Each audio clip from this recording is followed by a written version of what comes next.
این یه قصه است، یه قصه عاشقانه، ولی نه از اون عاشقانه هایی که تهش یکی میگه و آنها تا ابد خوشبخت زندگی کردند. نه، این یه قصه نشدن ساکته.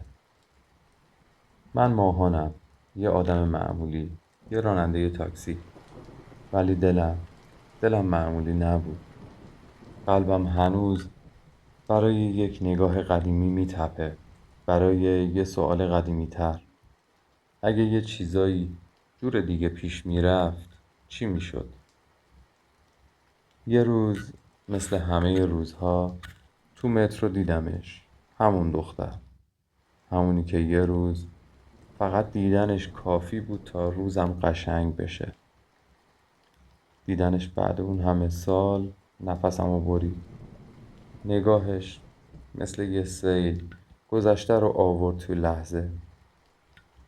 همه ی حرفای نگفته، همه ی اگرها با هم برگشتن. سوار ماشین من شد، نشست رو صندلی عقب. ضبط ماشین داشت یه آهنگ قدیمی پخش میکرد از آذر شیوان. یه روز دیدم گم شد جونم، دور افتادم از آشیونم. اون با یه لبخند به من گفت این آهنگو خیلی دوست داره، اما نمیدونست صدای این آهنگ صدای گریه دل من بود. شروع کرد به حرف زدن. گفت طلاق گرفته، دنبال کاره. من نه سوال پرسیدم، نه قضاوت کردم، فقط گوش دادم، مثل همیشه. بردمش تهران، یه خونه شیک. گفت میخواد پرستار بشه.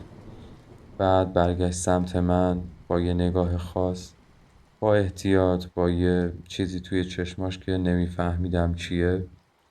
آروم گفت اگه کسی پرسید میتونی بگی شوهرمی؟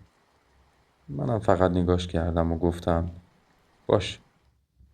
چون هنوز یه چیزی ته قلبم بود، یه تیکه‌ای که هنوز باور داشت شاید هنوز اسمش عشق بود، یا شاید فقط یه خاطره لجباز که نمیخواست تموم بشه. کارمون تموم شد، برگشتیم. اون رفت، ولی یه تیکه از دل من همونجا رو اون صندلی عقب جا موند. از اون روز به بعد هر وقت صدای آذر شیوان میاد یه چیزی توی سینم میلرزه. انگار یه کارد نازک و تیز آروم میره زیر دنده هام. این ماندگارترین خواسته زندگیم نبود. این فقط یه نشدن بود. یه نشدن عمیق، یه انتها و بی صدا.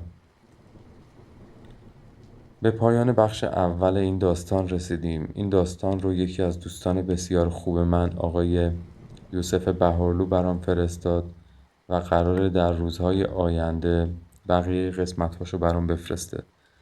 اگر از داستان خوشتون اومد با ما همراه باشید تا بقیه قسمت‌هاش رو هم بشنویم.